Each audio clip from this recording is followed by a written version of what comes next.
ज्ञानयोगाच्या प्रवाहामध्ये आपण आहोत.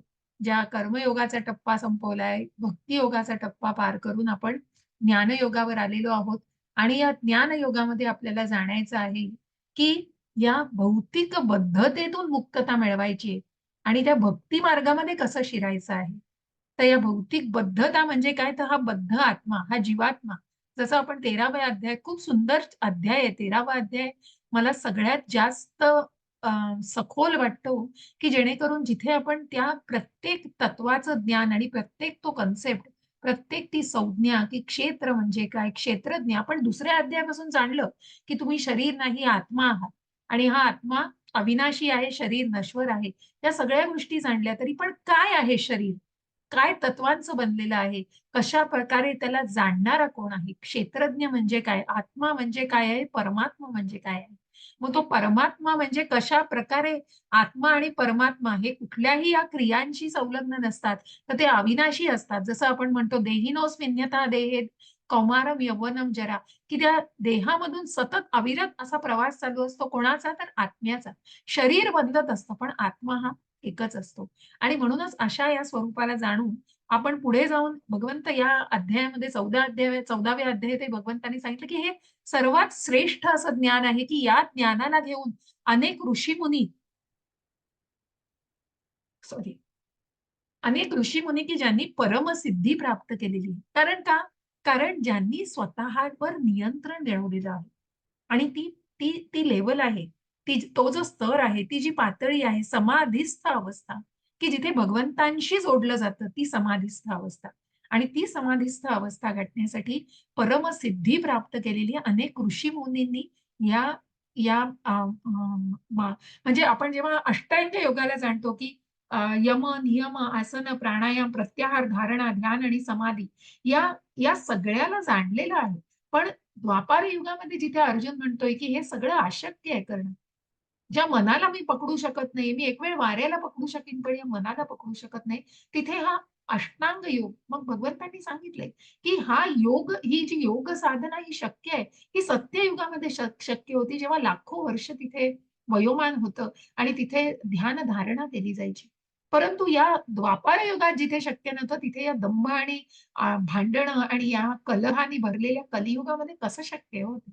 तुम्ही त्या मनाला नियंत्रण तरी करू शकताय का? त्याला स्थिर करणं किती चॅलेंजिंग आहे. सगळं सांगणं सोपं आहे हो, पण त्या मनाला माइंड करणं, to mind your mind is so difficult.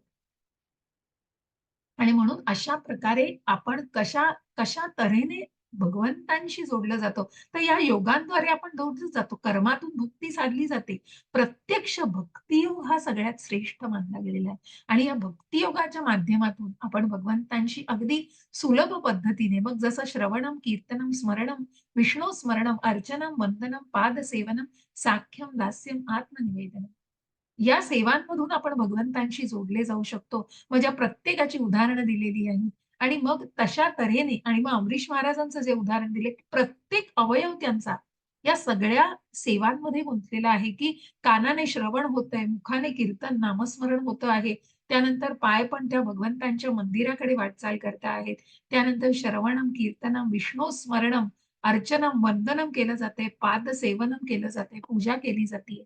आणि त्याप्रकारे मग साख्यम, दास्यम, आत्मनिवेदनम या सगळ्यांचा एकत्र असं सगळ्या सगळ्या सेवांद्वारे भगवंतांशी जोडले जातात. आणि मग बाकी सगळ्या थोर अशा महात्म्यांचं उदाहरण आपण याबद्दल ऐकतो. आणि म्हणून या सगळ्याला जाणून तर याचा मथितार्थ काय, की या बद्ध जीवनातून या बद्ध आत्मा जो हा सत्व, रज आणि तम या गुणांच्या प्रभावाखाली या भौतिक जगतामध्ये जगतो आहे. आणि म्हणूनच याला कुठेतरी ज्ञानाची आवश्यकता आहे आणि या ज्ञानाच्या मार्गातून, या भक्तीच्या मार्गातूनच तो कुठेतरी भगवंतांशी जोडला जाणार आहे. आणि म्हणून मग या सत्व काय आहे, रज काय आहे, तमो काय आहे, या गुणांना आपण इथे या 14व्या अध्यायामध्ये सविस्तर स्वरूपामध्ये जाणतोय, की काय आहे ती सात्विक अवस्था आणि मग सत्व आणि रज आणि तम लोकांच्या त्यांचे गुणधर्म काय आहेत, त्यांचे गुण काय, त्यांच्या क्वालिटीज काय आहेत. आणि मग आधीच्या आपण काही श्लोकांमध्ये, की मग कुठेतरी रस्सीखेच पण चालू असते, की सात्विकता ही राजसिक आणि तामसिकतेवर कुठेतरी विजय मिळवते. राजसिकता कुठेतरी सात्विक आणि तामसिकतेवर विजय मिळवते. तामसिकता ही कुठेतरी सात्विक आणि राजसिकतेवर विजय मिळवते. कारण मनाची अवस्था, मग आपण दिनचर्येमध्ये सकाळच्या दिवसापासून जर बघितलं तर सकाळी 4:30च्या ब्रह्ममुहूर्तापासून 9 पर्यंतचा काळ हा सात्विक काळ आहे. 9 पासून 5 पर्यंतचा काळ, 5 ते 6 पर्यंतचा काळ हा राजसिक काळ आहे, की जिथे काम केलं जातं. मनुष्य कामात, कामात, कामात. कारण का अभिलाष आहे, वासना आहे, तिथे मिळवायची इच्छा आहे. आणि मग संध्याकाळी 6 ते 5 ते पासून ते रात्रीपर्यंतचा जो काळ आहे, 12-1 आणि त्याच्या पुढचा जो काही सत्वर गुणाच्या आधीचा काळ आहे, तो सगळा तामसिक काळ धरला जातो. म्हणून 6-7 नंतर कधीही आपल्याला जे काही नामस्मरण करायचंय त्याला ब्रह्ममुहूर्ताची वेळ अतिशय सुंदर सांगितलेली आहे, की जिथे आपण कनेक्ट होतो, की तिथे वास असतो, भगवंतांचा वास असतो. त्या ब्रह्ममुहूर्त जिथे आपण म्हणतो तिथे भगवंतांचा प्रत्यक्ष वास असतो त्या काळामध्ये. आणि म्हणून जेव्हा आपण नामस्मरण घेतो, तर आपण तिथे खूप जोडले जातो. आपण त्या वातावरणामध्ये बऱ्याचदा म्हणतात बघा, की मंदिरामध्ये जाऊन करतो तेव्हा तर त्या वाइब्स असतातच आपल्याला. पण करून बघा त्या ब्रह्ममुहूर्तावर नामस्मरण प्रत्येकाने प्रचिती घेणं मला वाटतं खूप गरजेचं आहे. कारण ज्याला त्याला ती प्रचिती, तो अनुभव जेव्हा येतो, तेव्हा ते अजून मोटिव्हेट करायला ते जास्त कारणीभूत असतं. आणि म्हणून मग ती सात्विक, राजसिक आणि तामसिक वृत्ती. म्हणून कुठेतरी मग तामसिकता म्हणजे काय तर कुठेतरी निद्रेकडे आपण, कारण झोपायची तयारी असते आणि झोपण्याचा कल, आळस माणसाला, कंटाळा आलेला असतो म्हणून त्या काळाला असं म्हटलेलं आहे. आणि म्हणून अशा प्रकारे दिवसाची सुद्धा ही विभागणी झालेली आहे. आणि म्हणून मग ती सात्विकता जपायची म्हणजे काय करायचंय? राजसिकता करायची, मग तामसिकता, मग आपल्याला पुढच्या अध्यायांमध्ये 17व्या अध्यायात त्याच्या अन्नातून सुद्धा कशा प्रकारे आपण हे गुण मिळवू शकतो. आणि या अध्यायामध्ये आपण जाणतो आहोत की सात्विक मनुष्य, राजसिक मनुष्य आणि तामसिक मनुष्य याचे गुणधर्म काय आहेत? मग मृत्यूनंतर सुद्धा यांचं काय होतं? किंवा कशा प्रकारे यांची वागणूक आहे? आणि या सगळ्याचं त्यांचं आचरण काय आहे? या सगळ्याचं आपण जाणून घ्यायचा प्रयत्न करतोय. सत्व, रज आणि तमोगुणाला. या गुणांची जेव्हा माहिती मिळेल तेव्हाच मनुष्याला कळेल ना कुठे जायचंय, कुठल्या गुणांमध्ये प्रगती करायची, कुठल्या गुणांमध्ये परिवर्तित व्हायचंय. आणि मग त्याच्याही पलीकडे गुणातीत कृष्ण भावना ही गुणातीत नाही. आणि म्हणून आपण कालच्या अध्यायाला श्लोकावरती इथे शेवट केलेला, की मग कशा प्रकारे अ, अ, या राजसिकता ही कुठेतरी लालसेमध्ये आहे, अभिलाषेमध्ये आहे. आणि मग तिथे कुठेतरी ग्रीड असते, तिथे कुठेतरी मिळवण्याची अपेक्षा असते. मग भले ते स्वतःच्या अ, अ, आपण म्हणतो ना जबाबदाऱ्यांसाठी असो, पण हे हवंय, ते हवंय, मग हे मिळालं तरी अजून त्याच्यापेक्षा जास्त ते उच्च स्तराचा किंवा मग मला त्या त्या लेव्हलचं सगळं पाहिजे, या लेव्हलचं पाहिजे. अरे हे ही कुठेतरी असमाधानी वृत्ती आहे. मग कुठेतरी तिथे समाधानाची एक लाईन तरी पाहिजे ना. कारण याच्या पलीकडे मग कारण कारण ती ग्रीड न संपणारीच असते. ती हाव न संपणारी. आणि म्हणून आपण बघतो की या सगळ्या कलियुगाच्या ह्याच्यामध्ये राजसिक व्यक्ती ही आपल्याला जास्तीत जास्त स्वरूपात भेटते बघा. कारण तिथे कुठेतरी ती वासना आहे, अभिलाषा आहे. अशा प्रकारे आपण जाणतो आहोत, की मग तामसिकता काय आहे? अप्रकाशो प्रवृत्तिश्च प्रमादो मोह एव च तमस्येतानि जायन्ते विवृद्धे कुरु नंदन. हरे कृष्ण माताजी. हरे हरे कृष्ण. कृष्ण माताजी. वाचा कोणी वाचा, माताजी माधुरी वाचा. माताजी वाचा, माधुरी माताजी, मग रीना अं, माताजी. हरे कृष्ण सर्वांना. हे कुरुनंदन, जेव्हा तमोगुणामध्ये वृद्धी होते तेव्हा अंधकार, निष्क्रियता, मूर्खपणा आणि मोह हे प्रकट होतात. तात्पर्य वाचा माताजी. वाचा वाचा माताजी. तात्पर्य, जेव्हा प्रकाश नसतो तेव्हा ज्ञानाचा अभाव असतो. तमोगुणी मनुष्य हा नियामक तत्वानुसार कार्य करीत नाही. त्याला आपल्या लहरीप्रमाणे व्यर्थ कर्म करण्याची इच्छा असते. जरी त्याच्याकडे योग्य ती कार्यक्षमता असली तरी तो काहीही प्रयत्न करीत नाही. याला मोह असे म्हणतात. त्याच्या ठिकाणी चेतना असली तरी त्याचे जीवन निष्क्रियच असते. ही सर्व तमोगुणी मनुष्याची लक्षणे आहेत. हरे कृष्ण माताजी. हरे कृष्ण. मग आळस आणि सगळ्या गोष्टींचा कंटाळा, कारण की कार्यक्षमता आहे, मग एबिलिटी आहे तेवढी, पण पण त्याच्या त्या स्वतःच्याच लूपमध्ये. आणि त्यामुळे मग जरी ती योग्यता असली तरी तो तो प्रयत्नच करायचा नाही. सगळं मिळेल ते, जे मिळेल ते मिळेल, बघितलं जाईल, केलं जाईल. कारण तिथे कुठेतरी आळस, प्रमाद या सगळ्या गोष्टींचा तिथे साठा असतो आणि तिथे प्रकाशच नसतो, तिथे ज्ञानाचा अभाव असतो पूर्णपणे. आणि मग हा मनुष्य नियामक तत्वानुसार कार्य करत नाही. मी म्हणेन तीच पूर्व दिशा. मला जसं वागायचंय तसं मी वागणार. बेफिकिरी, काय म्हणतात ना त्याला, कशाही प्रकारे कुठल्याही गोष्टीची तमा बाळगायची नाही. मला हवंय तसं मी करणार. पण तसं शिस्त नसते हो. ते काही आचरणाचं ही पद्धत नाहीये. कारण कुठेतरी तुम्हाला स्वतःला त्या प्रकारे मोल्ड करायचं असतं, पण ती मोल्ड करण्याची तयारीच नसते आणि ते मोल्ड ज्ञानाने होऊ शकतं. तिथे ज्ञानाचा अभावच आहे. आणि अशा प्रकारे ही तमोगुणी व्यक्ती ही निष्क्रियच असते आणि कुठेतरी ही निष्क्रियता मग त्या इतक्या खालच्या थराला नेते, की मग कुठेतरी तिथे घसरण असते पूर्णपणे, भ्रमनिरास असतो पूर्णपणे त्या मनाच्या भ्रमाच्या सान्निध्यामध्ये मनुष्य असतो. कुठेतरी स्वतःच्याच लूपमध्ये मनुष्य घेऊन जातो आणि मग त्या डिप्रेशन सारख्या आणि त्या खोल अशा दरीमध्ये स्वतःला लोटून नेलेलं असतं. अशा प्रकारे ही तामसिक वृत्ती त्याची तशी त्या प्रकारे त्याचे परिणाम आपल्याला दिसून येतात. यदा सत्त्वे प्रवृद्धे तु प्रलयं याति देहभृत् ततोदमविदां लोकान् मलान् प्रतिपद्यते. हरे कृष्ण. रीना माताजी वाचा माता. हरे कृष्ण माताजी. जेव्हा मनुष्याचा सत्व गुणामध्ये मृत्यू होतो तेव्हा तो महर्षींच्या उच्चतर पवित्र ग्रह लोकांना प्राप्त होतो. हरे कृष्ण माताजी. हरे कृष्ण. आणि म्हणूनच मग आता मृत्यूनंतर काय, सात्विकता, राजसिकता, तामसिकता ह्याचे गुणधर्म तर बघितले.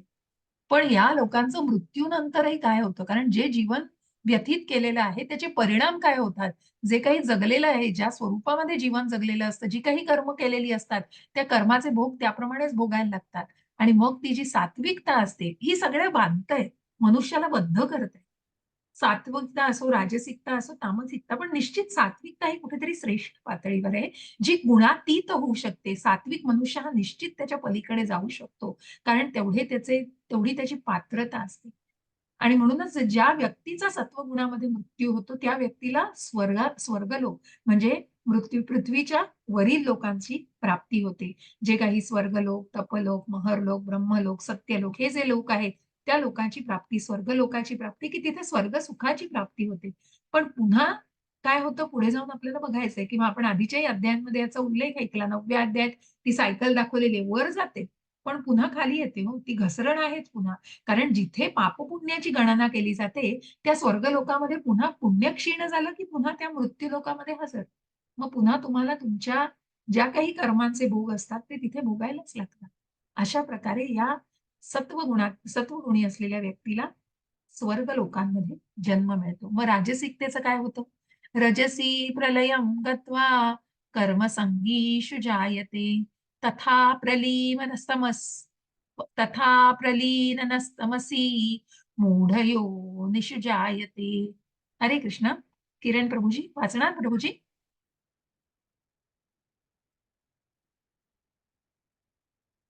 वसुधा माताजी, सुनील प्रभुजी, कोणालाही वाचायचंय वाचा.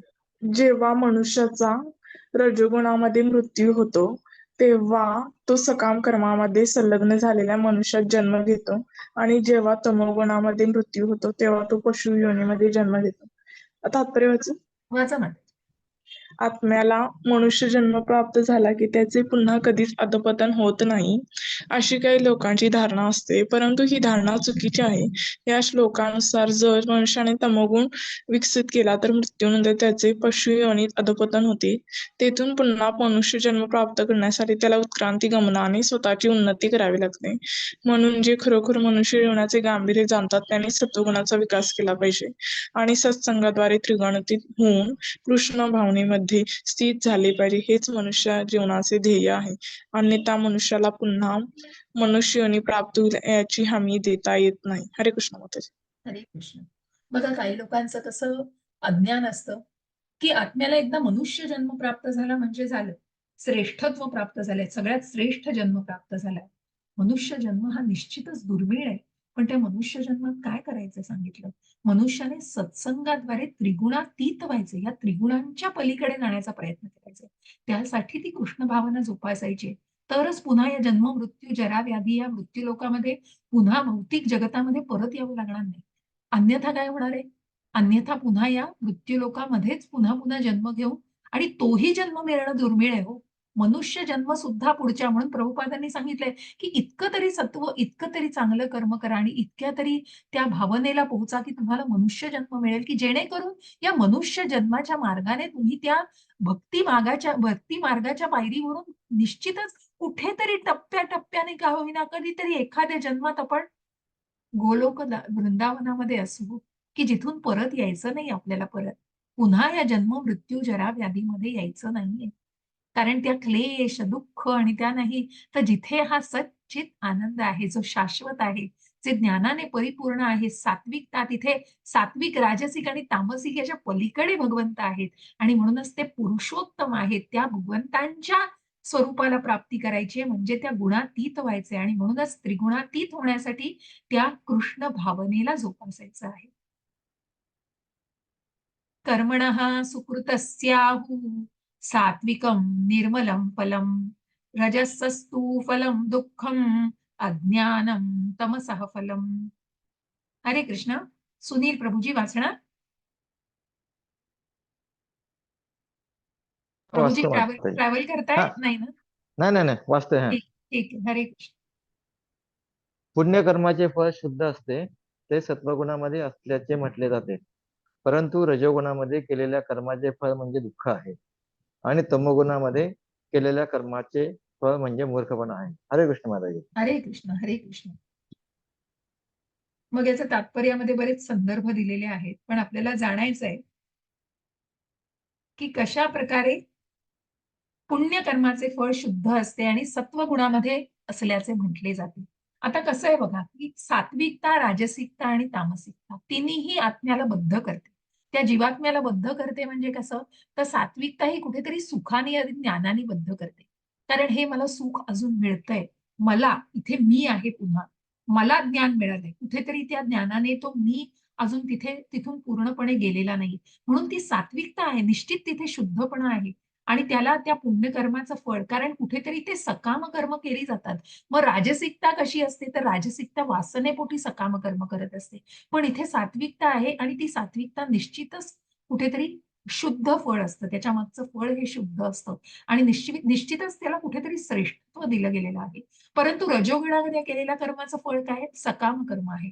मग तिथे कुठेतरी मृत्यू लोकातच पुन्हा जन्म मिळतोय, कारण तिथे कुठेतरी दुःख भोगायचंय. कारण तो जो आनंद मिळतो ना, तो आनंद पण क्षणभंगुर आहे, हे त्या रजोगुणी व्यक्तीला कळत नसतं, कारण तिथे अज्ञान असतं, ज्ञानाचा अभाव असतो आणि मग जे काही आहे ते दुःख भोगायला लागतं. कारण आपण या दुःखालय अशाश्वतम मध्ये आहोत, जिथे जन्म, मृत्यू, जरा, व्याधी या सगळ्याला it is a fact which we need to face. त्याच्यासाठी स्वतःला तितकं तितकं तितकं प्रबळ करायला लागतं आणि म्हणून तर भगवंत म्हणतायत की या पलीकडे जाण्यासाठी तो भक्ती योग, ती कृष्ण भावना जोपासायची, त्रिगुणातीत होण्याचा प्रयत्न करायचा आहे. मग रजोगुणी व्यक्तीने सत्वगुणामध्ये येऊन त्या त्रिगुणातीत व्हायचा प्रयत्न करायचा आहे. अशा या सत्वगुणाला निश्चितच श्रेष्ठत्व आहे आणि मग तमोगुणाचं सगळंच अज्ञानात आहे हो. कारण इथं कर्माचं फळ म्हणजे मूर्खपणा आहे.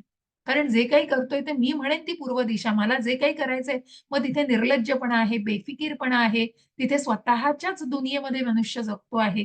कारण मग इतर दुनियेशी नाहीच काही संपर्क आणि आपल्याला जे करायचंय ते करणारच. कारण त्या कदाचित त्या कुठेतरी लूपमध्ये असतात, कुठेतरी त्या भ्रमामध्ये असतात. मग अशांना कुठेतरी ज्ञानाचा पूर्णपणे अभाव असतो आणि इतके ते त्या मेस्मराईज होऊ शकतात त्या गोष्टींनी, की आपण पुढे जाऊन बघू की मग ही लोक काय बनू शकतात. मग जे आपण जे नक्षलवादी बघतो, अतिरेकी बघतो, कारण त्यांचं मन हे पूर्णपणे त्यांच्या काबूत जाऊ शकतं, इतर व्यक्तीच्या काबूत. कारण त्यांच्या मनाची कुठेतरी घसरण झाली हो. सगळे भ्रमामध्ये आहे मन, बुद्धीचा नाश झालाय. मग त्या मनाला कसंही पालटता येतं आणि म्हणून त्या मनाला कसंही कुठल्याही प्रकारे मूळ करता, कारण वाईट प्रकारे केलं तरीही त्याची बेफिकिरी असते. कारण आपण आपल्यासाठी काय चांगलं आहे हे त्या व्यक्तीला फक्त बघायचं असतं, कारण ती व्यक्ती अज्ञानामध्ये असते. कुठेच तिथे ज्ञानाचा प्रकाश नसतो आणि अंधकारामध्ये ती व्यक्ती जगत असते. म्हणून तिथे फळ हे अतिशय मूर्खपणाचं असतं. मग आपण एखाद दुसरी त्याचा संदर्भ बघूया.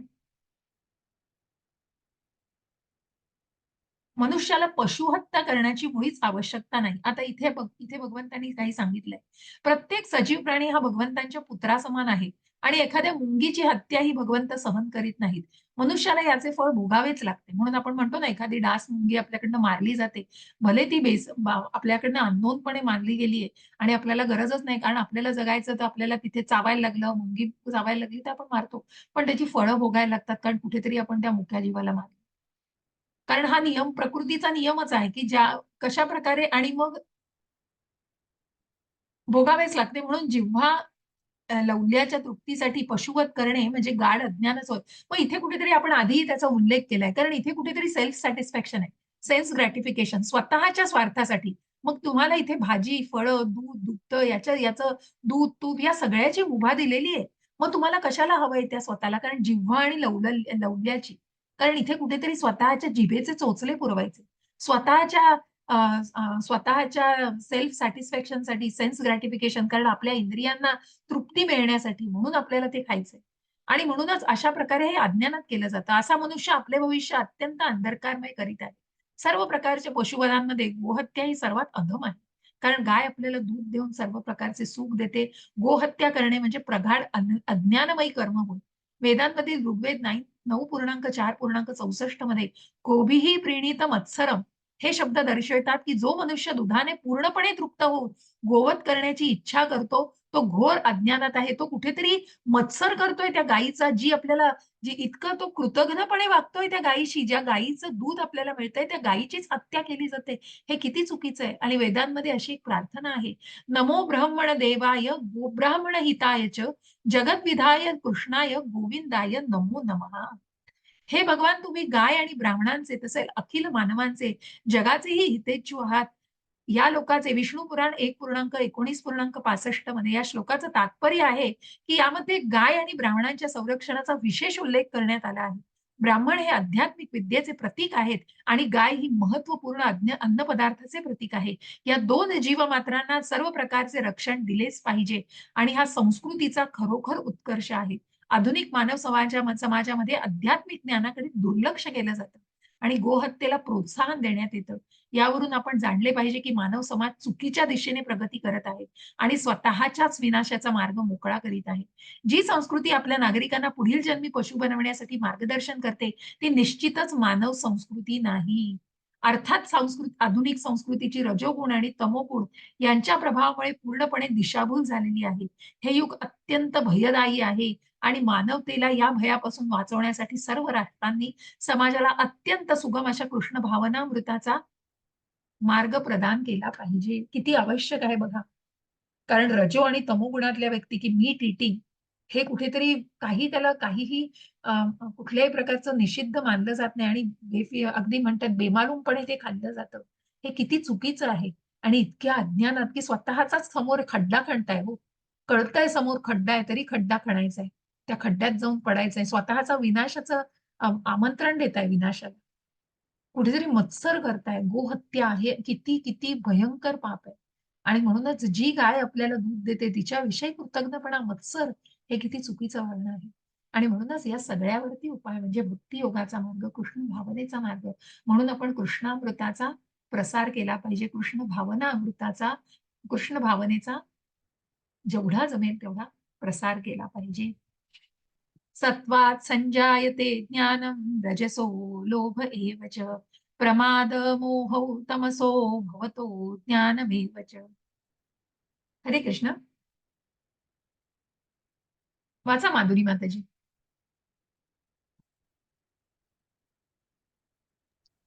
हरे कृष्ण. सत्व गुणापासून वास्तविक ज्ञान उत्पन्न होते.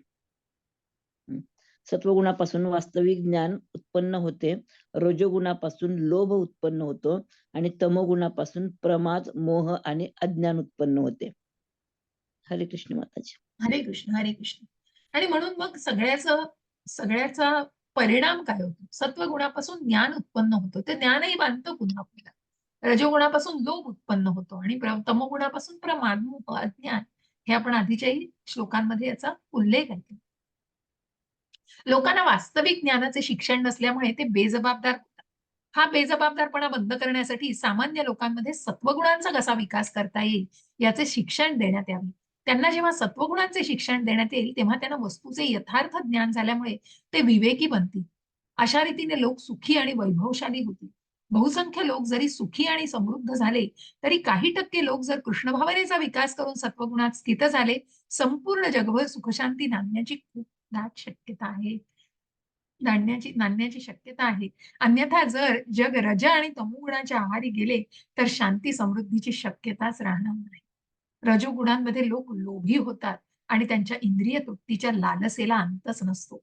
आपण पाहू शकतो की मनुष्याकडे जरी पुरेसा पैसा आणि इंद्रिय तृप्ती करण्याची पुरेशी साधनं असली तरी सुद्धा त्याला मनःशांतीही लाभत नाही किंवा सुखही लाभत नाही. रजोगुणामध्ये स्थित असल्यामुळे मनुष्याला मनःशांती आणि सुखप्राप्तीची शक्यताच नाही. जर त्याला खरोखर सुखी व्हायचे असेल तर त्याच्याकडे असणारा पैसा त्याला मदत करू शकणार नाही. त्याला कृष्ण भावनेच्या अभ्यासाद्वारे स्वतःची सत्सत्व गुणाप्रत उन्नती करणे आवश्यक आहे. रजोगुणी मनुष्य हा केवळ मानसिक दृष्ट्याच दुःखी असतो असे नव्हे, तर त्याचा व्यवसायही कष्टप्रद असतो. आपली प्रतिष्ठा राखण्याकरता पुरेसा पैसा मिळवण्यासाठी त्याला अनेक युक्त्या आणि योजना कराव्या लागतात. हे सारे कष्टदायक असते. तमोगुणामध्ये लोक मूर्ख बनतात. आपल्या परिस्थितीमुळे निराश झाल्याने ते नशा उत्पन्न करणाऱ्या व्यसनांचा आश्रय घेतात आणि अशा रीतीने अज्ञानात अधिकाधिक पतित होतात आणि त्यांचे भविष्यकालीन जीवन फार अंधकारमय होते.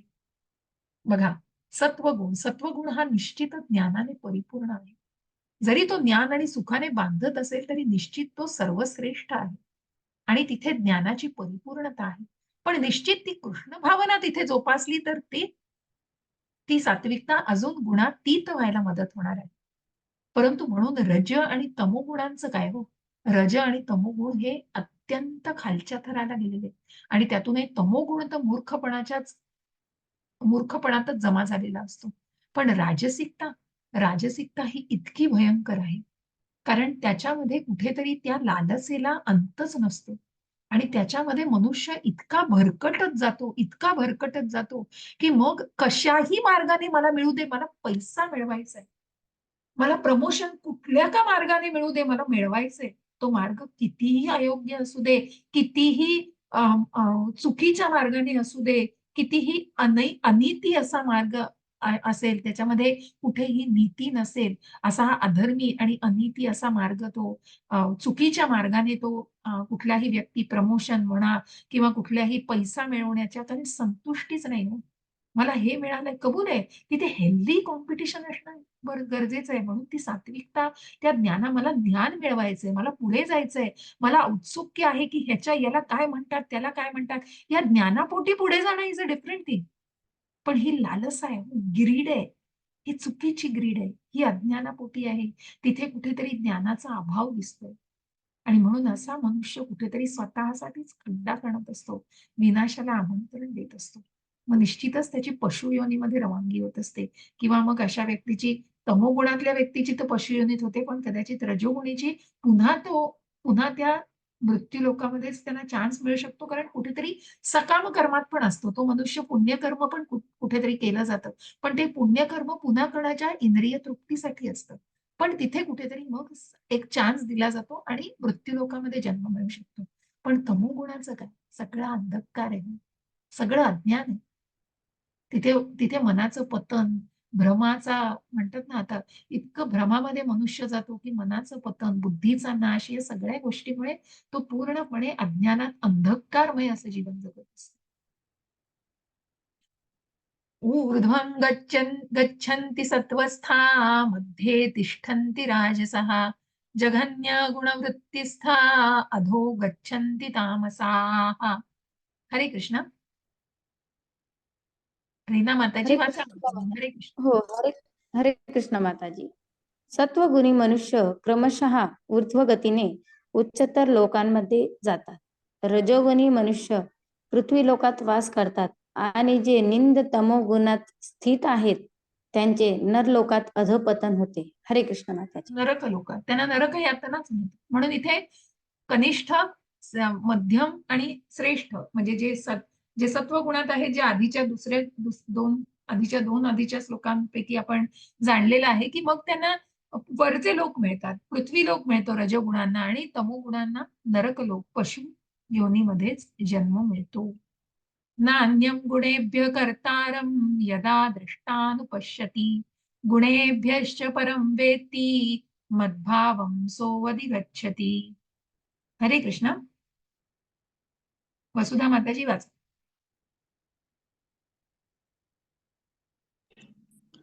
जेव्हा मनुष्य योग्य रीतीने पाहतो की सर्व कर्माचा प्राकृतिक गुणाखेरीज इतर कोणीही करता नाही आणि जो या सर्व गुणांच्या पलीकडे असणाऱ्या परमपुरुषाला जाणतो, तो माझ्या आध्यात्मिक स्वभावाला प्राप्त होतो. हरे कृष्ण माताजी. तात्पर्य वाचू? नाही, ठीक आहे माताजी. हरे कृष्ण. आपण थोडं त्याच्यातले उदाहरणं घेऊ. हरे कृष्ण. आणि म्हणून मग जेव्हा मनुष्य, नाहीतर वाचा माताजी, हरकत नाही, तात्पर्य वाचा. आपण वाचलं जातं आणि तुमच्याही सगळ्यांच्या डोळ्याखालून जातं. हरे कृष्ण. हरे कृष्ण. योग्य महात्म्यांकडून प्राकृतिक गुणांना यथार्थ रूपात जाणून मनुष्य प्राकृतिक गुणांच्या सर्व कर्माच्या पलीकडे जाऊ शकतो. श्रीकृष्ण हे आद्य गुरु आहेत आणि ते अर्जुनाला आध्यात्मिक ज्ञान प्रदान करीत आहेत. त्याचप्रमाणे जे पूर्णपणे कृष्ण भावनाभावित आहेत त्यांच्याकडून मनुष्याने प्राकृतिक गुणांच्या कर्माचे विज्ञान जाणून प्रशिक्षण घेतले पाहिजे, अन्यथा मनुष्य जीवनाची वाटचाल चुकू शकते. प्रामाणिक आध्यात्मिक गुरुच्या उपदेशांद्वारे जीव स्वतःचे आध्यात्मिक स्वरूप, आपले भौतिक शरीर व इंद्रिये, आपण कसे बद्ध झालो आहोत आणि आपण कसे त्रिगुणांच्या प्रभावाखाली आहोत हे जाणू शकतो. त्रिगुणांच्या पकडीमध्ये सापडल्यामुळे तो असहाय्य असतो, परंतु आपली मूळ स्वरूप स्थिती जाणल्यावर आध्यात्मिक जीवनाला वाव असणाऱ्या दिवस्तराला तो प्राप्त होऊ शकतो. वस्तुतः जीव हा विविध कर्माचा कर्ता नसतो. विशिष्ट गुणाद्वारे संचालित विशिष्ट प्रकारच्या शरीरामध्ये तो स्थित असल्यामुळे त्याला कर्म करणे भाग पडते.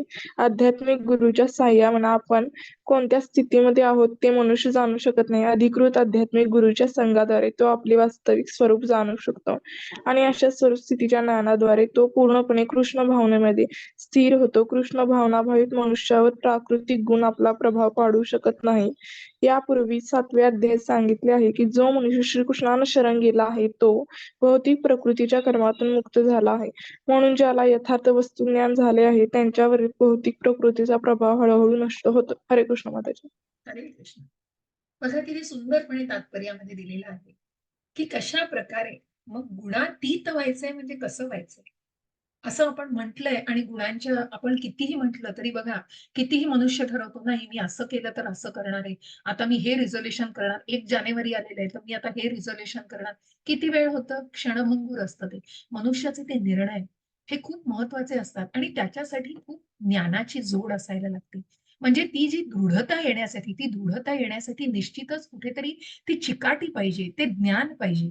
आणि मनुष्याला जेव्हाही मग याच्या पलीकडे जाऊन, हे आपण आपल्या भौतिक जगतामधलं म्हणतो, पण तरीही पण ती दृढता जेव्हा पुढे पुढे जाऊन ते ज्ञानामध्ये स्थिर होतं, तेव्हा मनुष्य कुठेतरी जाणायला लागतो. आणि हे ज्ञान म्हणजे काय, तर हे ज्ञान जसं आपण 2ऱ्या अध्यायापासून भगवद्गीतेचं ज्ञान, की तू शरीर नाही आत्मा आहेस. खूप कठीण आहे हो हे, की हे सांगणं खूप सोपं आहे, पण तू शरीर नाही आत्मा ही फॅक्ट आहे. कारण ते शरीर नश्वर आहे हो. तो आत्मा ते वस्त्र परिधान करतोय, तो आत्मा ते वस्त्र बदलतोय. दरवेळेला तो वस्त्र बदलतोय, तो आत्मा अविनाशी आहे. म्हणून भगवंताला अर्जुन सांगतायत, भगवंत हे आध्यात्मिक गुरु आहेत अर्जुनाचे. आणि म्हणून अशा आध्यात्मिक गुरूंकडूनच आपण हे ज्ञान घेऊन पुढे स्वतःला आध्यात्मिक उन्नत करू शकतो, ती उन्नती साधू शकतो. कृष्ण भावना कशी, आपण वी आर फॉर्च्युनेट, आपण सुदैवी आहोत की आपण या असोसिएशन मध्ये आलोत. आपल्याला हे भगवद्गीतेचं ज्ञान, ही इतकी सुवर्ण संधी आपल्याला घरामध्ये बसून भगवंतांच्या कृपेने, श्रील प्रभुपादांच्या आशीर्वादाने, नामनिष्ठ प्रभूजींच्या मार्गदर्शनाखाली इतकी सुंदर संधी आपल्याला साधून आलेली आहे की आपल्याला कुठे गाडी घोडे घेऊन जावं लागत नाही. आपल्याला भगवद्गीतेसारखं अमूल्य असं मौल्यवान ज्ञान मिळतंय, जे घरामध्ये बसून आपण घेऊ शकतो. इतकं सुंदर ज्ञान की जिथे प्रात्यक्षिक सगळं दिलंय हो भगवंतांनी. तुम्हाला प्रत्येक तुमच्या तुमच्या रोजच्या जीवनामध्ये तुम्ही ती भगवद्गीता कशी आचरणात आणू शकाल, जर तुम्ही ती योग्य प्रकारे जाणलीत. आणि ती कोणाकडनं जाणायची, तर उत्तम आध्यात्मिक गुरुकडून. मग ज्याला ते ज्ञान आहे, आणि हे ज्ञान म्हणून आता आपण आपल्या शिक्षा गुरु, आपले नामनिष्ठ गुरुजी आपले शिक्षा गुरु आहेत. मग जे आपले दीक्षा गुरु आहेत, तर ते कोण आहेत, तर जयपताका स्वामी महाराज गुरु महाराज हे दीक्षा गुरु आहेत. जे जे गुरु आश्रय आणि मग ज्यांची दीक्षा घेतली जाते, ज्यांच्या प्रेरणा घेऊन मग आपण ज्या मुग्धा माता या वर्गाचं मार्गदर्शन करतात की ऍस्पायर शेल्टर आणि इनिशिएशन म्हणजे काय, तर प्रेरित होतात. मनुष्य एकमेकांच्या सान्निध्याने प्रेरणा घेऊन मग तो गुरु आश्रय घेण्याच्या मार्गावरती स्वतःला मार्गस्थ करून दीक्षा त्यांना मिळू शकते, तीही गुरूंच्या आज्ञेने आणि गुरूंच्या कृपेने घडते. आणि म्हणूनच या योग्य गुरूंकडून आणि मग तो मार्ग आपल्याला शिक्षा गुरु दाखवतायत. आपले नामनिष्ठ प्रभूजी दाखवतायत आणि त्यांच्या मार्गदर्शनाखाली आम्ही कुठेतरी हा प्रामाणिक प्रयत्न तुमच्यापर्यंत हे ज्ञान पोहोचवण्याचा करतो आहोत. आणि म्हणून अशा प्रकारे हे ज्ञान आपल्याला गुरुपरंपरेतनं आणि योग्य प्रकारे मिळालं पाहिजे. तरच मनुष्य या आध्यात्मिक पातळीवर उच्च स्तराला जाऊ शकतो. आणि म्हणून मग आपण जो पहिला स्तर, दुसरा स्तर, तिसरा, चौथा, पाचवा ज्या ईशोपनिषद, भक्ती रसामृत सिंधू, उपदेशामृत, ज्याच्यामध्ये आपण अजून नियम जाणतो, अजून अजून भक्तीला इतकं ओतप्रोत भरलेलं आहे ते भक्तीने. अशा त्या भक्ती रसामृत सिंधूचा जेव्हा अभ्यास करतो, इतकी सुंदर आहे भक्ती, इतकी सुंदर आहे, याचा आपण अतिशय सुंदरपणे प्रत्यक्ष अगदी जणू काही आपण भगवंतांची सेवाच करतो आहोत. आणि कितीतरी गोष्टी त्याच्यातल्या खूप सुंदर आहे. अवीट अशी गोडी आहे त्या पुस्तकामध्ये. ते पुस्तकाचं वाचन सध्या क्षितिजा माताजी सकाळी घेतात 9 ते 9:30. आता मला वाटतं ते वाचन संपत आलेलं आहे आणि आता आपण पुढचे वाचन सुद्धा करणार आहोत. तर नक्की जॉईन व्हा. जेव्हा ज्यांना शक्य असेल त्यांनी जॉईन व्हा. त्या निमित्ताने तुमचा अभ्यास होईल. याच्यानंतर ईशोपनिषद आणि उपदेशामृत याचंही वाचन होणार आहे. तर नक्की प्रयत्न करा. 9 ते 9:30 त्याची लिंक मी आपल्या ग्रुपमध्ये पण टाकते. तर ज्यांना शक्य असेल, फक्त अर्धा तास असतं ते, पण खूप छान ऐकायला मिळतं. श्रवणम हो, म्हणून पहिली सेवा कीर्तनात नाहीये, श्रवणम आहे. जो उत्तम प्रकारे ऐकतो ते ऐकणं खूप महत्वाचं आहे, कारण ते ऐकण्यातनंच आपण ते आचरणात आणू शकतो. इम्प्लिमेंटेशन त्या श्रवणातूनच होणार आहे. आणि मग आपण त्या ज्ञानाला श्रवण केल्यानंतरच आपण ते ज्ञान आपण दुसऱ्याला देऊ शकतो ना. मग ते कीर्तनम नंतरच होतं, पण श्रवणम आधी आहे. आणि म्हणून हे ज्ञान घ्यायचा नक्की प्रयत्न करा.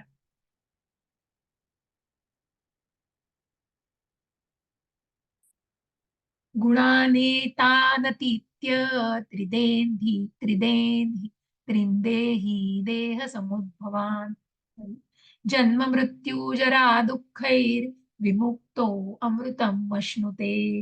हरे कृष्ण. हरे कृष्ण माताजी.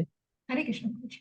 हा, जेव्हा देहधारी जीव भौतिक शरीराशी संबंधित या त्रिगुणांच्या पलीकडे जाण्यास समर्थ होतो, तेव्हा तो जन्म मृत्यू जरा आणि त्यापासून होणाऱ्या दुःखातून मुक्त होऊन या जीवनात अमृताचा उपभोग घेऊ शकतो.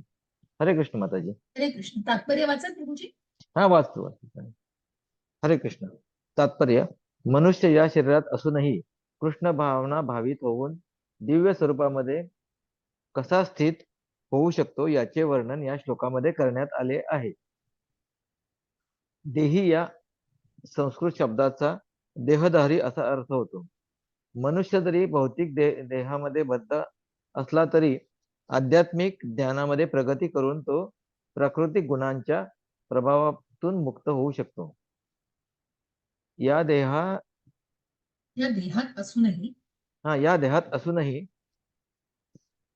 तो आध्यात्मिक जीवनाच्या सुखाचा अनुभव घेऊ शकतो, कारण या देहाचा त्याग केल्यानंतर निश्चितच तो आध्यात्मिक जगताला प्राप्त होतो.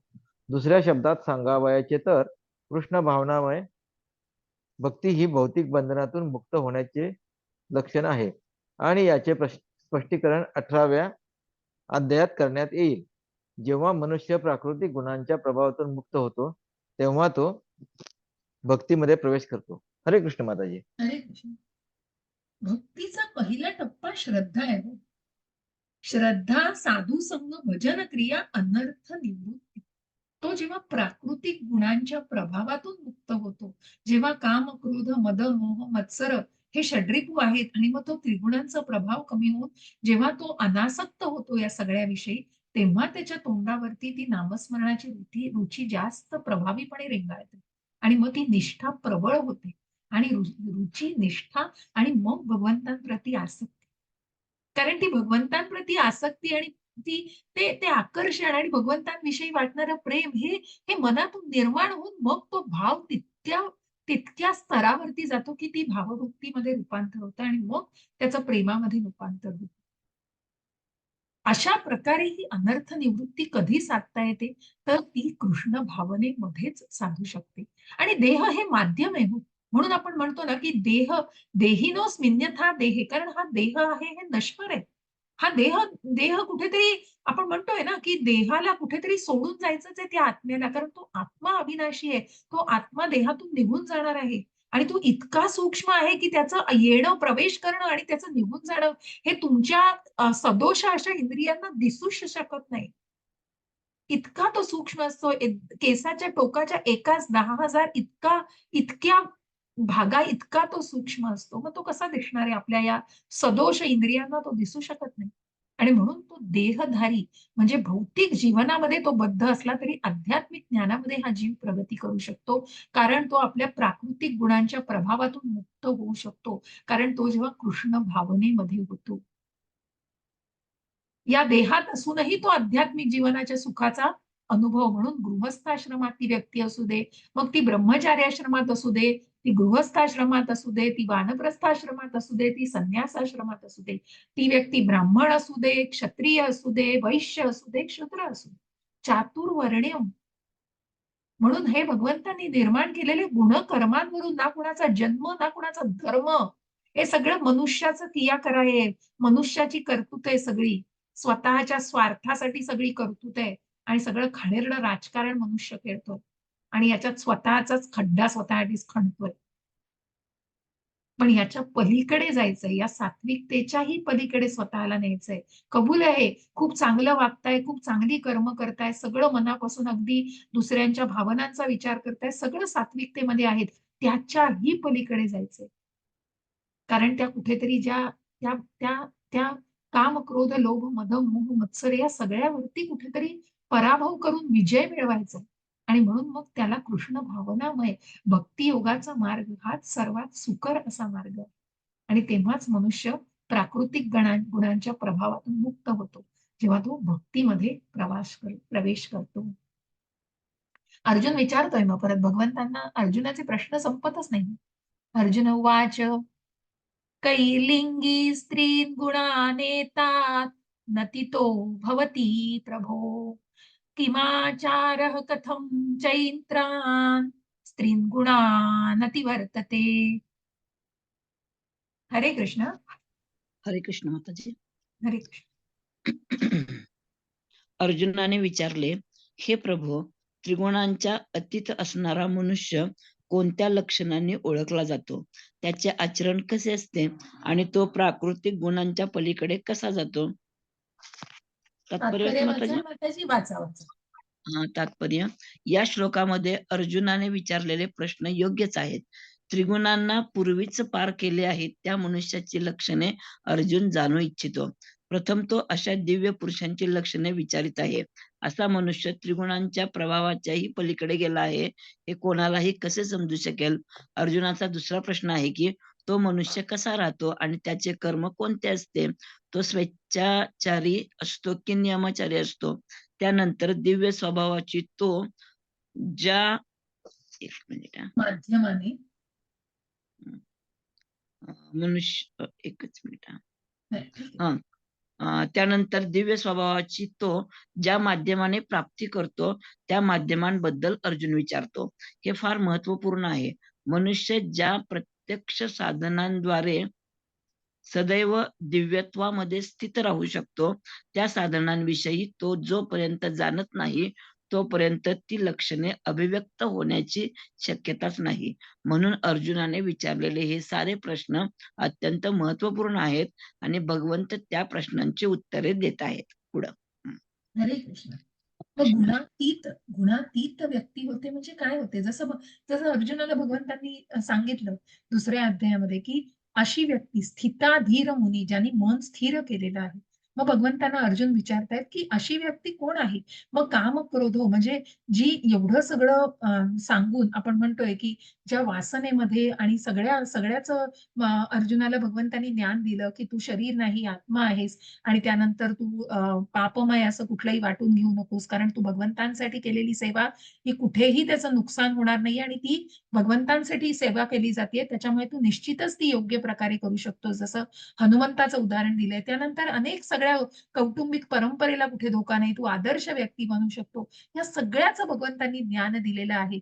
आणि मग भगवंतांना हे सगळं विचारल्यानंतर, हे सगळं जाणून घेतल्यानंतर पुढे अर्जुनाला तरी प्रश्न पडतो आहे, की मग हे सगळं करण्यासाठी जसं भगवंतांनी सांगितलं, की ती व्यक्ती ही कुठेतरी स्वतःच्या मनाला, स्वतःच्या इंद्रियांवर नियंत्रण मिळवते आणि स्वतःचं मन, इंद्रिय आणि ती बुद्धी आहे या सर्वावर नियंत्रण मिळवते. मग अशी व्यक्ती कशा प्रकारे असते? अशी व्यक्ती असं त्या कासवाचं उदाहरण दिलं, की जरा कुठेतरी काहीतरी खट्ट झालं तरी ते कासव ती इंद्रिय आत ओढून घेतं. त्याच प्रकारे अशा मनुष्याचं आहे, की जिथे त्यांना दिसतंय, की जिथे कुठेतरी मायेने ओढले जाणार आहेत, त्या क्षणी ती त्यांच्या इंद्रियांवर तितकं नियंत्रण मिळवतात.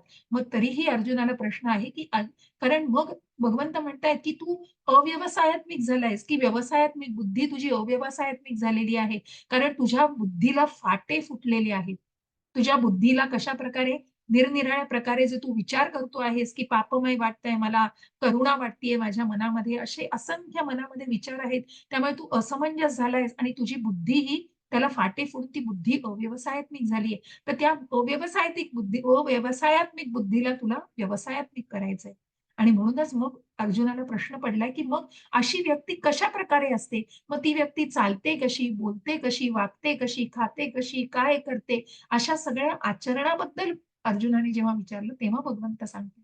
त्या व्यक्तीला स्थिताधीर म्हणून म्हणतात. ज्या प्रल्हाद महाराजांचं आपण उदाहरण ऐकलं, की ती व्यक्ती इतकी मनाची दृढ असते, इतका दृढ विश्वास असतो भगवंतांविषयी. काहीही झालं तरी भगवंत आहेत आणि माझं रक्षण करणार आहे. असा तो दृढ निश्चय असलेला भक्त असतो भगवंतांचा आणि तो स्थिताधीर मुनी असतो.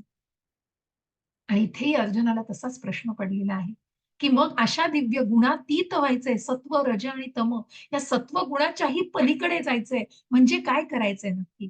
आणि कशा प्रकारे राहायचंय? असा मनुष्य कसा राहू शकतो? तो कुठलं कर्म करतो? तो स्वेच्छाचारी असतो का तो नियमाचारी असतो? आणि त्याला स्वतःच्या इंद्रियांचं जपायचं असतं, की तो नियमांना बद्ध असतो? मग त्याला दिव्य स्वभावाची माध्यमाने प्राप्ती करतो, त्या माध्यमांबद्दलही अर्जुन विचारतो. हे सगळे प्रश्न हे इतके महत्वाचे जे आपल्याला आपल्या या सध्याच्या संघर्षाच्या युगामध्ये किती महत्वाचे आहेत. कारण इतकं मन कारण बघा, ज्या क्षणी आपण कुठेतरी अ, अ, योगमायेचा हात सोडतो, तिथे आपल्याला मोहमाया खेचायला टपलेलीच असते. जिथे कुठेतरी आपण चांगुलपणाचा हात सोडतो, तिथे कुठेतरी ती माया आपल्याला वेढायला बसलेलीच असते. तिथे कुठेतरी आपलं मन पटकन पटकन आपलं मन आहे हो ते इतकं पटकन बदलत असतं आणि इतकं पटकन आपण वाहवत जाऊ शकतो. आणि म्हणून तिथे भगवंतांनी हे दिलेलं ज्ञान किती महत्वाचं आहे बघा. श्री भगवान वाच प्रकाशं च प्रवृत्तिं च मोहमेव च पांडव न द्वेष्टि संप्रवृत्तानि न निवृत्तानि कांक्षति उदासीनवदासीनो गुणैर्यो न विचाल्यते गुणावर्तन्त इत्येवं योऽवतिष्ठति तेऽन्ते समदुःखसुखस्वस्थः समलोष्टाश्मकाञ्चनः तुल्यप्रिया प्रियो धीरस्तुल्यनिन्दात्मसंस्तुतिः मानापमानो मानापमानयोस्तुल्य स्तुल्यो मित्रारिपक्षयोः सर्वारंभ परित्यागी गुणातीतः स उच्यते. भगवंतांनी सगळं वर्णन केलेलं आहे त्या व्यक्तीविषयी जो गुणातीत आहे. मग इथे नारद मुनींचं उदाहरण आपल्याला दिलेलं आहे, की जे गुणातीत जे भगवंतांविषयी ज्ञान देतात, ज्यांनी मार्गदर्शन केलेलं आहे. कुणाला? वाल्याचा जो वाल्मिकी झाला, मृगारींचा मृगारी ऋषी झाला, ज्या यक्षाच्या पुत्रांना ज्यांनी मार्गदर्शन केलेलं आहे, ते स्वतः इतके ज्यांनी ब्रह्मचर्याचं पालन केल्यानंतर आणि अशा प्रकारे त्यांनी ध्रुव महाराज भेटले. ध्रुव महाराज नारद मुनींना भेटतात. जंगलामध्ये जेव्हा ते भगवंतांचा शोध घ्यायला जात असतात, तेव्हा नारद मुनींनी त्यांना मार्गदर्शन केलेलं आहे, ज्ञान दिलेलं आहे आणि त्यांनी त्या ज्ञानामार्गेच मग भगवंतांची भेट झालेली आहे ध्रुव महाराजांची. आणि मग त्यांना दुसरं तिसरं काहीही नको. जे कुठेतरी त्या अर्थार्थी कुठेतरी धनाच्या इच्छेने त्या अर्थार्थीच्या इच्छेने गेलेले, पण नंतर जेव्हा भगवंतांचं दर्शन होतं, तेव्हा दुसरं कुठलंही काही मागणं मागायची इच्छा राहत नाही आणि मग त्यांना ध्रुव लोकावर भगवंतांनी स्थान दिलेलं आहे. अशा या गुणातीत व्यक्ती, अशा या गुणातीत व्यक्तीने कशा प्रकारे गुणातीत व्यक्ती वागते. हरे कृष्ण. हरे कृष्ण माताजी. वाचा माताजी, रीना माताजी वाचा. श्री भगवान म्हणाले, हे पांडुपुत्र, जो प्रकाश, आसक्ती आणि मोह यांची उपस्थिती असताना त्यांचा द्वेष करीत नाही किंवा ते नाहीसे झाले तरी त्यांची आकांक्षा करीत नाही, जो त्रिगुणांच्या प्रभावामध्येही अविचलित आणि निश्चल राहतो आणि केवळ त्रिगुणच सक्रिय आहेत हे हे जाणून जाणून उदासीन आणि दिव्य राहतो, जो हो, जो आत्मस्थित आहे आणि सुख दुःखाला सारखेच मानतो, जो माती, दगड आणि सोन्याकडे समदृष्टीने पाहतो, जो प्रिय आणि अप्रिय यांच्याबद्दल समभाव राखतो, जो धीर आहे आणि स्तुती व निंदा, मान व अपमान याकडे समभावाने पाहतो, जो मित्र आणि शत्रू यांच्याशी सारखीच वर्तणूक करतो आणि ज्याने सर्व भौतिक कर्मांचा परित्याग केला आहे त्या मनुष्याला गुणातीत म्हटले जाते. हरे कृष्ण माताजी. हरे कृष्ण. बघा, गुणातीत म्हटलं जातं, कुणाला गुणातीत म्हटलं जातं, तर अशा व्यक्तीला, मग जो व्यक्ती कोण आहे, तर तो त्रिगुणांपैकी, म्हणजे का, की जेव्हा भौतिक देहाने बद्ध केलेला जीव या भौतिक जगतात राहतो तेव्हा जाणले पाहिजे की तो त्रिगुणांपैकी एका गुणाच्या नियंत्रणाखाली असतो. जेव्हा तो वास्तविकपणे देहाच्या बाहेर येतो तेव्हा तो प्राकृतिक गुणांच्या प्रभावातून सुटतो. परंतु जोपर्यंत तो देहबद्ध आहे तोपर्यंत त्याने उदासीन असले पाहिजे. देहात्म बुद्धीने सहजगत्या विस्मरण होण्यासाठी त्याने भगवत भक्तीमध्ये संलग्न असले पाहिजे. उदासीन म्हणजे इथे अर्थ काय आहे, न्यूट्रल असलं पाहिजे. म्हणजे तो सुखामध्येही खूप हुरळून जात नाही आणि दुःखामध्येही एकदम होरपळून जात नाही. त्याने स्वतःला बॅलन्स्ड केलेला आहे, असा त्याचा अर्थ होतो. आणि म्हणून मनुष्यात जोपर्यंत दात्म्याची जाणीव असते तोपर्यंत तो केवळ इंद्रिय तृप्त्यर्थ काम करतो. परंतु जेव्हा तो आपली भावना श्रीकृष्णांच्या ठायी अर्पण करतो तेव्हा इंद्रिय तृप्ती आपोआपच थांबते. मनुष्याला या देहाची आवश्यकता नाही, तसेच त्याने देहाच्या आदेशांचे पालन करण्याचीही आवश्यकता नाही. शरीरामधील प्राकृतिक गुण कार्य करतीलच, परंतु आत्मा अशा क्रियांपासून अलिप्तच असतो. तो अलिप्त कसा असतो, तर तो देहाचा उपभोग घ्यावयाची इच्छा करीत नाही किंवा देहाच्या बाहेरही जाण्याची इच्छा करीत नाही. याप्रमाणे दिव्यावस्थेमध्ये स्थित झाल्यामुळे भक्त आपोआपच मुक्त होतो. त्याने प्राकृतिक गुणांच्या प्रभावापासून मुक्त होण्यासाठी प्रयत्न करण्याची आवश्यकता नाही. यासाठी खूप महत्वाचं आहे, मी शरीर नाही आत्मा आहे. कारण त्या शरीराला जर त्याचे चोचले पुरवत बसले आणि त्या शरीरातली ज्ञानेंद्रिय, कर्मेंद्रिय जे काही करू इच्छितात ती इच्छा पुरवणं याचा आत्म्याशी संबंध नाही. ज्या क्षणी ती व्यक्ती आत्मिक पातळीवर येते तेव्हा ती त्या देहात्म बुद्धीतून बाहेर येते. म्हणून त्या देहात मग तो आत्मा त्या शरीरातून सोडूनही जात नाही. ज्या क्षणी सोडून जातो त्या क्षणी मनुष्य मृत पावतो. मग तो आत्मा अविनाशीच असतो, तो आत्मा तेजस्वीच असतो, चैतन्यमयच असतो. परंतु तो देहात असतानाही तेच चैतन्य असतं. परंतु मनुष्यामध्ये त्याची तेवढी कुवत नसते की तो त्या आत्म्याला जाणू शकतो. आणि मग दिव्यावस्थेमध्ये स्थित झाल्यामुळे भक्त आपोआपच मुक्त होतो. म्हणजे त्या आत्म्याला बाहेर पडण्याची मग इच्छा राहत नाही, कारण तो आत्मा त्या देहामध्ये स्थित असतो. देह हे माध्यम आहे त्या आत्म्याचं, पण तो आत्मिक पातळीवर जेव्हा ती व्यक्ती येते तेव्हा त्याचा देहाशी संबंध राहत नाही. मग तो देह नश्वर आहे हे पूर्णपणे तो जाणतो. आणि मग त्याने प्राकृतिक गुणांच्या प्रभावापासून मुक्त होण्यासाठी आटापिटा करण्याची, काहीही प्रयत्न करण्याची, कारण तो आपोआपच त्याच्यात बाहेर येतो जेव्हा तो देहात्म बुद्धीतून बाहेर आलेला असतो, की स्वतःच्या देहासाठी मी हे करायचंय, ते करायचंय, हे पाहिजे, ते पाहिजे, या सगळ्या भौतिक गरजातून जेव्हा तो बाहेर येतो तेव्हा तो त्या दिव्यत्वामध्ये आलेला असतो. आणि मग त्याच्या पुढे जाऊन तो इतका समभावाने वागतो की शत्रू मित्र या सगळ्यांना समदृष्टीने बघतो. एखादी सोनं आणि सोन्याचा तुकडा आणि एखादी दगड याला तो समदृष्टीने, कारण त्याच्यामध्ये ती देहात्म बुद्धी नसतेच. आणि मग त्या आत्म्यासाठी ती गोष्ट एक समसमान असते आणि तितक्या समान दृष्टीने मग तो जो काही असतो त्याला मान देतो किंवा अपमान करतो याचा विचारही करत नाही. आणि अशा प्रकारे आपल्या कर्मामध्ये तो इतका स्थित असतो की तो दिव्यावस्थेमध्येच असतो. अशा आचरणामुळे मनुष्य वास्तविकपणे दिव्यावस्थेमध्येच स्थित होतो. मां च यो व्यभिचारेण भक्तियोगेन सेवते सगुणान् समतीत्यैतान् ब्रह्मभूयाय कल्पते. हरे कृष्ण. हरे कृष्ण माताजी. जो मनुष्य सर्व परिस्थितीत एकनिष्ठ होऊन पूर्णतया भक्तीमध्ये संलग्न होतो तो तात्काळ त्रिगुणांच्या पलीकडे जातो आणि ब्रह्मस्तराप्रत उन्नत होतो. तात्पर्य वाचायचंय माताजी? नाही, ठीक आहे प्रभूजी, मी त्यातले काही हरे भाग कृष्ण माताजी. हरे कृष्ण, हरे धन्यवाद. कृष्ण. आणि म्हणून मग अशी व्यक्ती जिने दिव्यावस्था प्राप्त केलेली आहे, दिव्यावस्था प्राप्त करण्याचे साधन कोणते? मग ही दिव्यावस्थेपर्यंत गेली आहे ते कृष्ण भावनामय व्यक्तीच असते. या अर्जुनाच्या तिसऱ्या प्रश्नाचं तरी डिटेल मध्ये भगवंतांनी त्याचं उत्तर दिलंय. अर्जुनाच्या या तिसऱ्या प्रश्नाचं उत्तर म्हणजे हा श्लोक आहे. पूर्वी सांगितल्याप्रमाणे भौतिक जगत हे प्राकृतिक गुणांच्या प्रभावाखाली कार्य करीत आहे. मनुष्याने प्राकृतिक गुणांच्या क्रियांमुळे विचलित होऊ नये. अशा क्रियांमध्ये आपल्या भावना गुंतविण्यापेक्षा तो आपली भावना कृष्णकर्म करण्यामध्ये संलग्न करू शकतो. कृष्णकर्म म्हणजेच भक्तियोग किंवा सदैव श्रीकृष्णांप्रित्यर्थ कर्म करणे होय. यामध्ये केवळ श्रीकृष्णांचा समावेश होत नाही, तर राम, नारायण इत्यादी विस्तारित रूपांचाही समावेश होतो. श्रीकृष्णांची असंख्य विस्तारित रूपे आहेत. श्रीकृष्णांच्या कोणत्याही रूपाच्या अथवा विस्तारित रूपाच्या सेवेमध्ये जो संलग्न होतो तो दिव्यावस्थेत स्थित असल्याचे मानले जाते. मनुष्याने जाणले पाहिजे की श्रीकृष्णांची ही सर्व रूपे पूर्ण सच्चिदानंदमयी आणि दिव्य आहे. भगवंतांची अशी ही रूपे सर्व शक्तिमान आणि सर्वज्ञ असतात. जर मनुष्य भगवंतांप्रमाणेच समान दिव्य स्तरामध्ये स्थित झाला नाही तर तो भगवंतांची सेवा करू शकत नाही. आणि म्हणून भगवंत आणि जीव या दोघांची आपापली स्वरूप आहेत.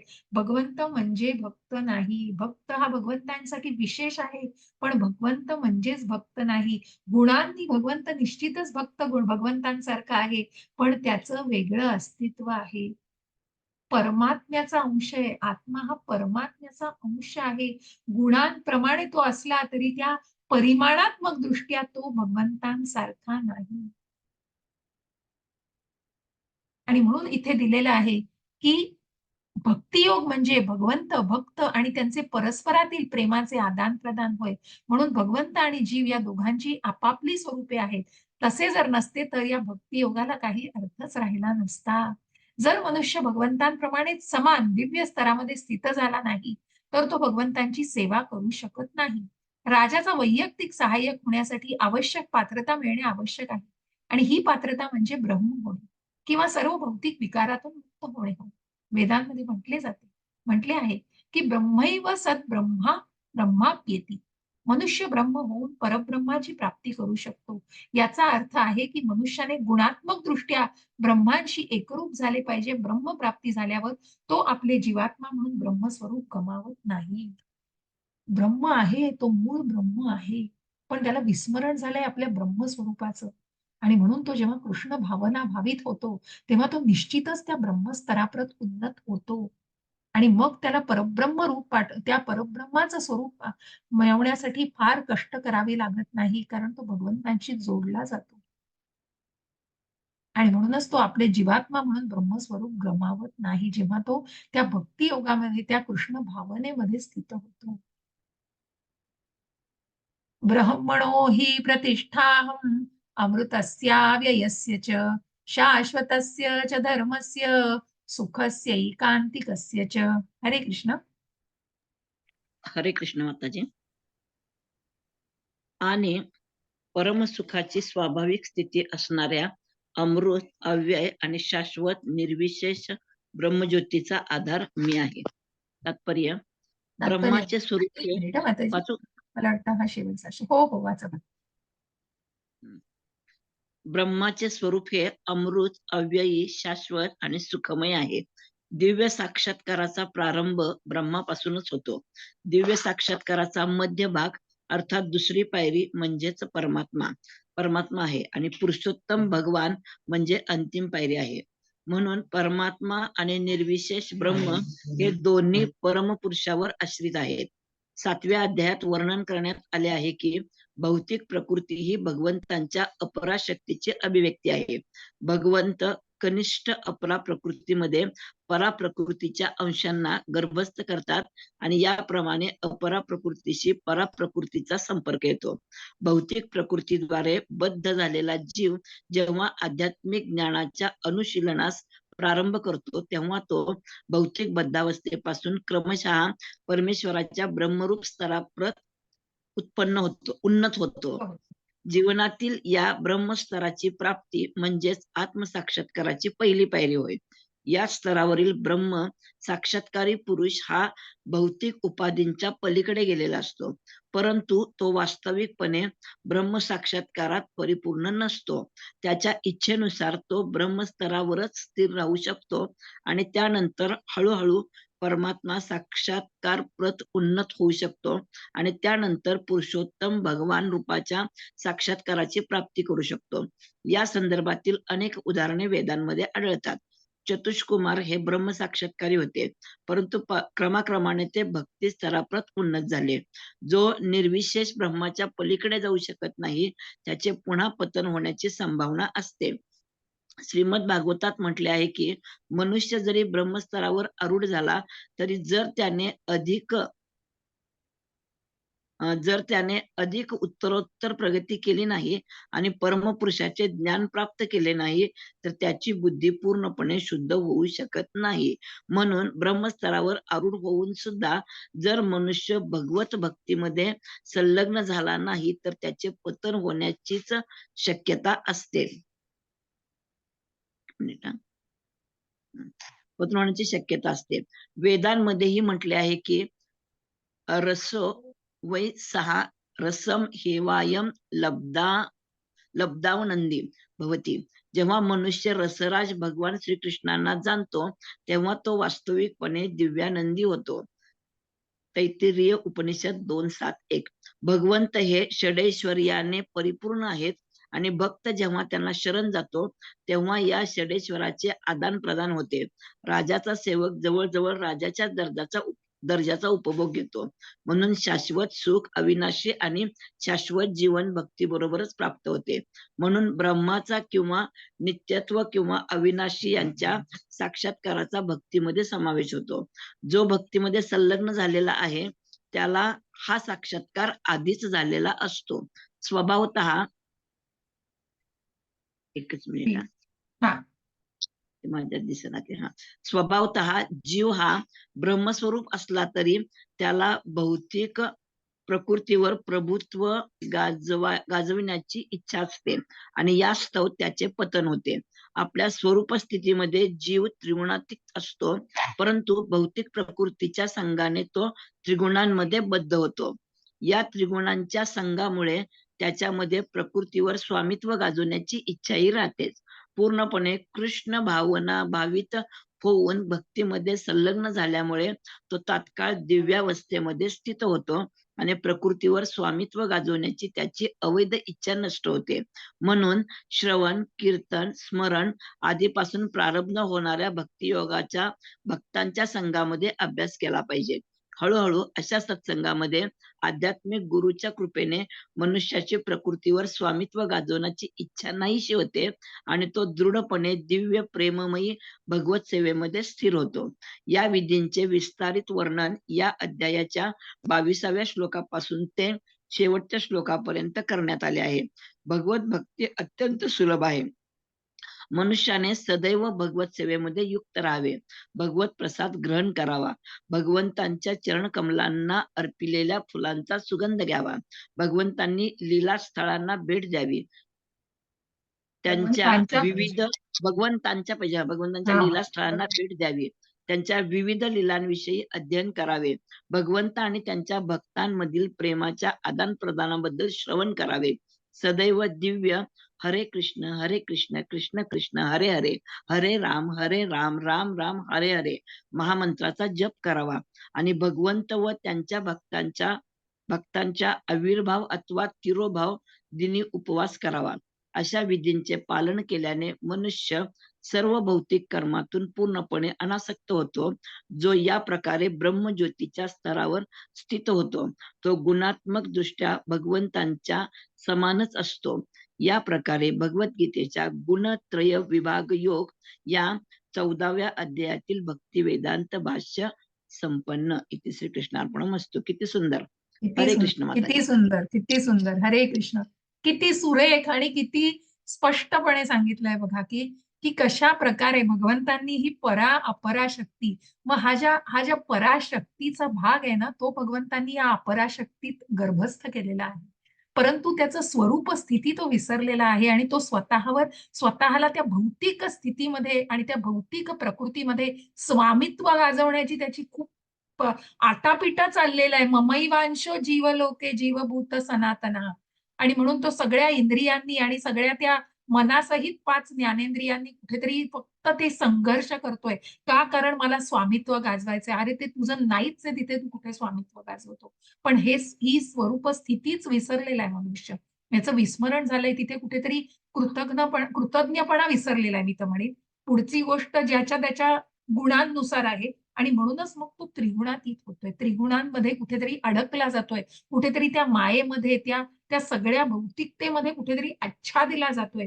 पण त्याला जर गुणातीत व्हायचंय त्याच्या पलीकडे, आणि म्हणूनच मग ब्रह्म, परमात्मा आणि भगवान या 3 स्तरांवर जेव्हा आपण बघतो, ते पहिल्याच ओळीमध्ये दिलंय की असं हे ब्रह्म काय आहे, तर अमृत, अव्ययी, शाश्वत आणि सुखमय आहे. कारण ते भगवंतांचं चैतन्य आहे. हो, ते भगवंतांचं स्वरूप आहे.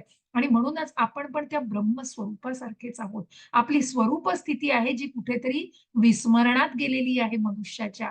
आणि म्हणूनच त्या ब्रह्मस्तराप्रत कधी उन्नत होतो, जेव्हा तो स्वतःला त्या आध्यात्मिक मार्गावरती मार्गस्थ करतो, जेव्हा तो त्या भौतिक गोष्टीतून स्वतःला अनासक्त करतो आणि त्या कृष्ण भावनेमध्ये, त्या भक्ती मार्गामध्ये स्वतःला समरस करण्याचा प्रयत्न करतो. तिथे तो कुठेतरी गुणातीत होण्याचा प्रयत्न करतो आणि अशा या ब्रह्मस्तराप्रत उन्नत व्हायचा तो प्रयत्न करतो. आणि म्हणूनच भगवत भक्तीमध्ये संलग्न झाला नाही तर मात्र त्याचे पतन होण्याचीच शक्यता असते. तो स्वतःहून स्वतःचा खड्डा खणत असतो. आणि म्हणूनच भक्त हा जेव्हा भगवंतांना शरण जातो, तेव्हा त्या षड ऐश्वर्यांचं म्हणजे भगवंतांचं आणि भक्ताचं ते जे आदान प्रदान होतं, तो भक्तीचा. म्हणून तर जे जे निराकारवादी म्हणतात किंवा ज्या तर्कवादी आणि तथाकथित ज्या काही ज्ञानाने ज्या लोकांना वाटतं एकरूप आहेत, मग तिथे भक्तियोग आलाच असता कसा, जिथे भगवंत आणि जीव हे निरनिराळे आहेत. हो, म्हणून तर जीव त्या भगवंतांच्या भक्तीमध्ये स्वतःला समरस करू शकतो. भगवंतांच्या षडऐश्वर्यांची त्याचं आदान प्रदान होतं आणि मग आपण म्हणतो जे सायुज्य मुक्ती, सारुप्य मुक्ती आणि अशा प्रकारे भगवंतांसारखं ते ऐश्वर्य, भगवंतांच्या सानिध्यात राहणं, या सगळ्या गोष्टींना तो कुठेतरी जाणू शकतो, ज्याचा उल्लेख आपल्याला भक्ती रसामृत सिंधूमध्ये खूप सुंदर प्रकारे अजून सखोलपणे दिलेला आहे. की तो भक्त की कशा प्रकारे त्या स्तराप्रत तो उन्नत होतो. आणि इथे मग त्या ब्रह्मज्योतीचं सहाय्य कोण करतंय, आधार कोण, तर भगवान प्रत्यक्ष अशा या ब्रह्मज्योतीचाच आधार बनतात. कारण त्या ब्रह्मज्योतीमध्ये तो जीव स्थित झालेला असतो आणि तो स्वतःला कृष्ण भावनेमध्ये पूर्णपणे समरस करून त्या भक्तीच्या, भगवंतांच्या नामस्मरणाच्या, भगवंतांच्या सेवेमध्ये स्वतःला संलग्न करतो. खूप सुंदर आहे असं आहे. आणि भगवंतांच्या लीला, मग भगवंतांच्या लीलास्थळांना भेट देतो, भगवंतांचं नामस्मरण करतो, अशा सगळ्या गोष्टींमध्ये तो स्वतःला व्यग्र करतो. महामंत्राचा जप करतो, भगवंतांना नैवेद्य दाखवलेलंच अन्न ग्रहण करतो. अशा प्रकारे या सगळ्या गोष्टींनी तो स्वतःला शुद्ध करून मग चेतो दर्पण मार्जनम, की या सगळ्यांनी मनाची शुद्धी तर आवश्यक आहे. आणि मग त्या त्रिगुणांच्या पलीकडे की सात्विकता ही कुठेतरी ज्ञानाने बांधते, तिथे त्या मीला बाजूला ठेवायचे. तो मी जेव्हा बाजूला जाईल ना, तेव्हा ती कृतज्ञता येईल आणि भगवंतांच्या स्तराप्रत, भगवंतांच्या स्वरूपाची प्राप्ती होईल. क्वालिटेटिव्हली जे आपण भगवंतांसारखे आहोत, ती क्वालिटी आणि ते गुण आपण प्राप्त करू शकतो. पण परिमाणात्मक आपण भगवंत बनू शकत नाही. हे निश्चित जो व्यक्ती जाणतो तोच त्या आध्यात्मिक मार्गावरून मुक्ती साधू शकतो. तोच भगवंतांशी एकरूप, भगवंतांशी जोडला जाऊ शकतो. आणि तो या भक्ती योगामार्फे आणि तो या कृष्ण भावना भावित मार्गावरच ती उन्नती साधू शकतो. अशा प्रकारे आपण या 3 योगांना जाणलेलं आहे. की काय आहे सत्व, काय आहे रजोगुण, काय आहे तमोगुण, काय आहे सात्विक गुणांच्या सात्विकतेचे गुण, काय आहेत राजसिकतेचे गुण, इन डिटेल त्याची सविस्तर माहिती आपण, आणि काय आहे तामसिकतेचे गुण. आणि मग त्या त्या व्यक्तींबद्दल आपण जाणलं. मग मृत्यूनंतर या लोकांचं काय होतं, आणि हे सगळं जाणून गुणातीत व्हायचंय म्हणजे भगवंतांना अर्जुन प्रश्न विचारतोय की कसं आचरणात आणायचंय. तेव्हा भगवंत त्या गुणातीत व्यक्तीचं सगळं सविस्तर असं वर्णन करतायत, आणि कशा प्रकारे मग अशा या ब्रह्मज्योतीचा आधार भगवंत बनतायत. जी ब्रह्मज्योती ज्या आपल्यामध्ये ती कुठेतरी त्या आध्यात्मिक मार्गावर तिचं कुठेतरी प्रज्वलन झालेलं आहे, अशा या ब्रह्मज्योतीचा आधार भगवंत बनतायत. हे जाणून घ्यायचे आपल्याला. खूप सुंदर असा अध्याय आहे की हे ज्ञान भगवंत देत आहेत, अतिशय प्रॅक्टिकल ज्ञान भगवंत देत आहेत, की तुम्हाला तुमच्या रोजच्या जीवनामध्ये निरनिराळ्या प्रकारच्या व्यक्ती भेटतात. मग त्या सात्विक असो, राजसिक असो, तामसिक असो, त्यांना तुम्हाला कसं डील करायचंय, कशा प्रकारे स्वतःचा स्वाभिमान म्हणण्यापेक्षा स्वतःच ती सात्विकता जपून स्वतःला कशा प्रकारे गुणातीत करण्याचंय, कारण तिथे ती कृष्ण भावना जोपासायची आहे. तुम्ही जर त्या भक्तीचा मार्ग, ते ग्रॅटिट्यूड, ती कृतज्ञता भगवंतांच्या पूजेमध्ये, भगवंतांमध्ये मन्मनाभव मद्भक्तो, स्वतःचं मन आणि बुद्धी भगवंतांवर एकत्रित केली नाही, तर ती कशी तुम्ही स्वतःला, नाहीतर ती अव्यवसायात्मिकच होणार आहे. बुद्धीला फाटे फुटत राहणार आहे, ती चंचल होणार आहे, ते मन विचलित होत राहणार आहे. म्हणून मग ते कामात क्रोधोबिजायते, आणि क्रोधाचं मग रूपांतर सगळं भ्रमामध्ये होणार आहे, आणि मग त्या मनाचा कुठेतरी पतन होणार आहे, बुद्धीचा नाश होणार आहे. या सगळ्या गोष्टींपासून भगवंत खूप अलर्ट करतायत. भगवंत सगळ्याचं कॉशियस करतायत. भगवंत त्या सगळ्यांनी या ज्ञानाने भगवंत आपल्याला परिपूर्ण करण्याचा प्रयत्न, हे ज्ञान घ्यायचंय. आणि म्हणूनच या ज्ञानी व्यक्तीचं भगवंतांनी आर्त, अर्थार्थी, ज्ञानी आणि जिज्ञासू यांच्यामध्ये ज्ञानी व्यक्तीला श्रेष्ठ मानलं जातं. प्रत्येक प्रत्येक काय म्हणतो ना आपण, अध्यायाला एकमेकांशी जोडलं गेलंय. प्रत्येक अध्याय सांगताना तुम्ही अनेक 4-5 इतर अध्यायांविषयीचा उल्लेख हा आपोआपच येतो, कारण हे सगळं गुंफलेलं आहे हो एकमेकांशी. अशा प्रकारे आपण 14व्या अध्यायाची समाप्ती करत आहोत. इति चतुर्दशोऽध्याय समाप्तः. श्री कृष्णार्पणमस्तु. मी शेअरिंग थांबवते आणि रेकॉर्डिंग थांबवते. तुम्हाला काही प्रश्न असतील तर